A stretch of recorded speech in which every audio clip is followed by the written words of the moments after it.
JKB back with another episode. Today on the show, I'm reviewing Forza Horizon 4. Thank you to Microsoft Canada for the review copy. Another year of Forza Horizon, and some people out there may be wondering, how is it possible to keep the games feeling new and fun to play? Well, the answer is simple. Take everything you've learned and cut out everything that didn't work, and put it all into a game with a massive amount of content.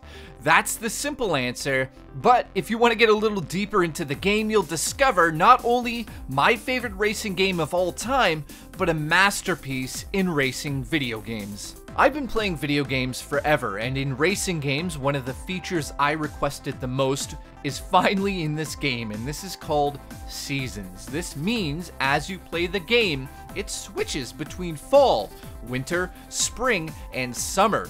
Each of the seasons will not only make the game look completely different, but the map changes because of the road conditions as well.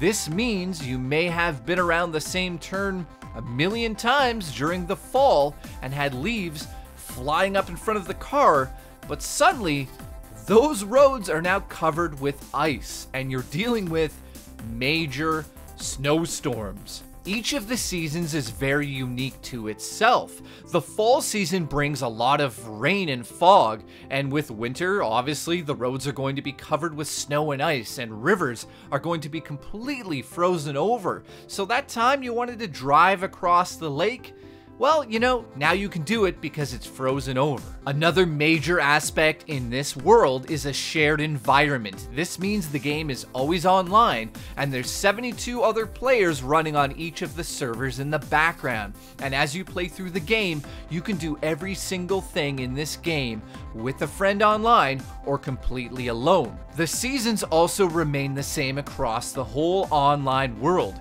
meaning if it's fall in my game, it's going to be fall in your game. And this is something that is so unique to the game. At the start of the game, you'll get a taste of each of the seasons as you race your way across the map. This will last until you've made it past each of the challenges at the start of each of the seasons. Once you finish the beginning seasons, you'll get tossed into the online world without being able to change the season by simply finishing races that are given to you. You'll actually have to wait a whole week until the season changes automatically on the server, and because this is a shared environment, everyone has to wait the same amount of time. This means you may get really good at the snow, but not play the game for 6 or 7 days and turn it on and think, well, I'm gonna get back into the snow, but no, you're not. You're gonna go right into spring with a lot of wet, foggy conditions, and that's just why I think this game, I'll just say it right now, this game is unbelievable. If you want to talk about replay value, I think it's safe to say based on the changing of the seasons alone, this game has the most to offer over every other single racing game I've ever played, because the whole world changes, and as a player, you have to deal with that.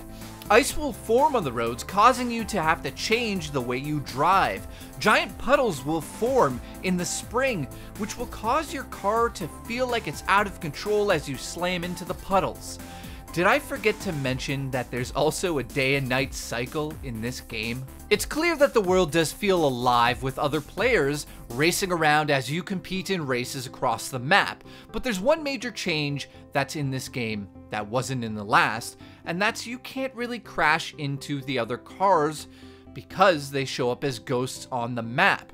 You'll be able to drive up to any of them and challenge them to head-to-head races or team up with them and play the game, but the option really is up to you. The whole idea here is to get the freedom you want in an open world racing game without having to deal with trolls smashing into you as you try to do your own thing. If you want to team up with somebody online, you can totally do that by driving up to them and inviting them to your convoy. Just go and do it. If you want to stay online but not really interact with the other drivers, you can do that as well. If you want to play the game offline completely, you can also do that. It's really about choice, and I'm very impressed with the amount of options that are really just thrown at you at the beginning of the game. I mean, every single time you start an event, it'll ask you if you want to go up against your rivals, and if you don't know what those are actual people that have times listed on record, and they're your rivals that you'll have to beat. So you can go into a challenge and decide to go and try to beat their score, or you can just continue the story. You can play a co-op online. You can play it offline. You can play with somebody you've never met. You can play with your friend. It is ridiculous the amount of options you have for every single race. And I mean it. I can't say this enough. Every single time you race in this game, you have the option to do it any way you want. Do you think it's possible to say a game has too much content? Can that really be a negative that I can give a game? Is that possible? Well, the real problem here is that, how do you take this much content and streamline it into a game without confusing the player? I'm not actually going to say that the game really has a negative point, because I'm sure they've done the best that they can do. But if you're new to Forza Horizon, you're going to be a little confused at the beginning of the game based on how much there is in the game to do. If I wanted to tell you about every type of race in this game, we'd be here for 3 hours, and I'm dead serious about this. Everything you would expect in a racing game is in this game. You'll race on every surface that's ever been introduced to racing, period. Except water, but I'm guessing that's probably going to come to the next game.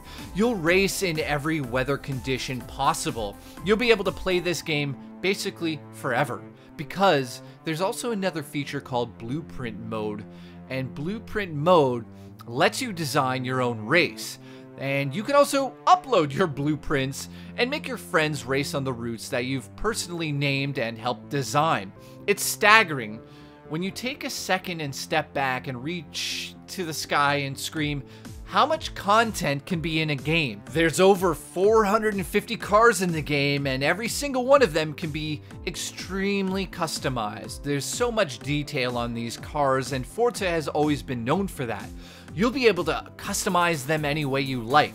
There's body kits this time around that let you change up the complete setup of the car. You'll also be able to tune them any way you feel fit and upload those tune styles to the server, and also download other players' cars' setups. I come from an old school video game racing age, and at its roots, these games have always been about one thing, and that is racing. I've never been more just completely overwhelmed with options. For the first time ever in a racing game, you'll be able to buy a house. And all around the map, you'll find different houses with different architecture, which are basically used as places to get into your garage and change things up. You'll also be able to customize your character at the start of the game. You'll pick between the two genders, which have a limited amount of choices in terms of male and female. But the reason that you'll be able to do this customization is because it's tied into the fact that this is an online game, and you'll see other avatars driving in their cars as you race on by. The coolest part is that there is unlockable items for these characters, in which are rare items in-game, like pants and shoes and hats, and even a full James Bond suit. I love being able to change the look of my character as I play the game, and some of the items are locked into crazy achievements that you'll have to kind of really work at getting, and once you get them, you can show them off in the game, and people will know, like, oh my god, this guy's got the golden hat. That means he's nuts at the game. That's the idea here. There's showcase events that have been in the past games that usually have you racing against some unexpected, ridiculous piece of machinery. There's also these mostly scripted events that happen during the showcase events, but it's all about the rush and less about the skill in the showcase events. It's kind of to get you amped up to be in the game, and I understand that, but some people might be annoyed at the fact that there's scripted events during the showcase events. But yeah, listen, that's about 1% of the overall game, so don't worry about that. The menu system is ridiculous. This is where you'll track your Horizon life, which is essentially your whole career. You'll be able to check the weather. You'll be able to pull out a little drone and fly around the world and get a sneak peek at hidden objects on the map.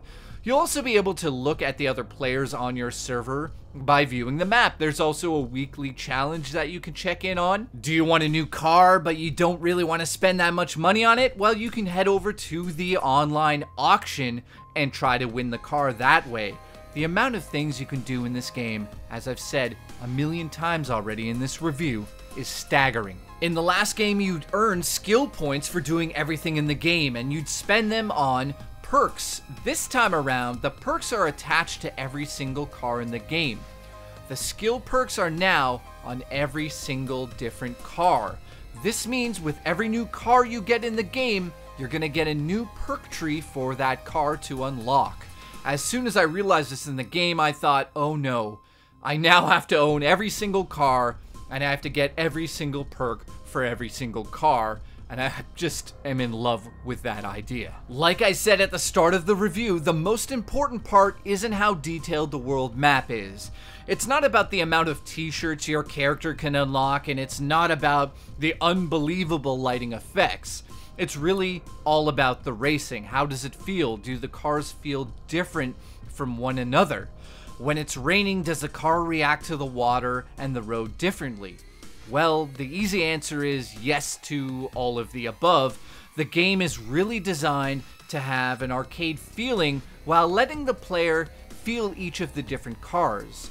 When you start to take the street cars off-road, you'll realize it's much harder on the dirt. But now, toss in a little snow, and that's going to give another whole layer even on top of that, and the tires will react differently to that situation as well. Overall, the feeling of the game is brilliant.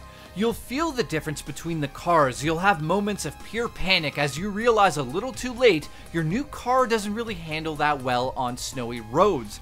You'll feel the power of a thunderstorm moving in on you as you race across the map, and you'll feel the car come to a complete stop as you crash right into giant puddles. It is really, really impressive. And then you get into the snowy conditions and realize, yeah, maybe I should switch out my tires. One thing that I'd like to take note of here is the camera that moves around the car during the cutscenes in this game is absolutely brilliant. There's a real sense of power in the game because of the camera movements, and that's something that's kind of understated in a lot of racing games.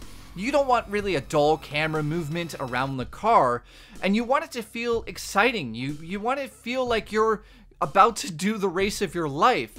It's hard to do that in a video game, but they've nailed it here. I love the presentation of the cars. It's right at the perfect level of excitement between the races, and it keeps the energy up. The handling and the customization is a 10 out of 10 without a shadow of a doubt, and there has never been another team out there that could really get it to this level. There's also something else I need to say. This is the best looking racing game I've ever played on console, period. At 4K, this thing looks unbelievable. On my PC, at ultra max settings, this thing looks unbelievable. The setting is perfect with every type of road you can think of being represented here. The choice is always hard when you try to make a game always online, but there's something very important about this. When you're playing online, there's something called matchmaking, and I felt that every time I was put into a group, I felt like it was on my level. I'm going to say that the online world really needs to see the full amount of players before it's fully realized, but I never had any dropped races as I played the game, and I only saw lag once during my 50 hours of racing. This game is a masterpiece without a doubt. If the online holds up when the game launches without any major issues, this game is a must-own for any Xbox owners out there or PC.